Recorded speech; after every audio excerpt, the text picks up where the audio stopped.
বহুত ল'ৰা ছোৱালীয়ে প্ৰশ্ন কৰিছে যে পুলিচৰ ফিজিকেল ফিটনেছ আমি পাছ কৰিলো, এতিয়া লিখিত পৰীক্ষা কেতিয়া হ'ব? ফেব্ৰুৱাৰী মাহৰ ভিতৰত এই লিখিত পৰীক্ষা সমাপন কৰাৰ বাবে আমি প্ৰচেষ্টা কৰিম।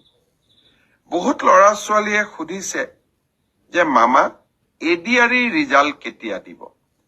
এডিআৰই ৰিজাল্টটো আমি তৃতীয় আৰু চতুৰ্থ বৰ্গৰ আটাইকেইটা পৰীক্ষাৰ ৰিজাল্ট আমি ফেব্ৰুৱাৰী মাহৰ শেষৰ ফালে বা মাৰ্চ মাহৰ প্ৰথম সপ্তাহতে দিবৰ বাবে আমি চেষ্টা কৰিম।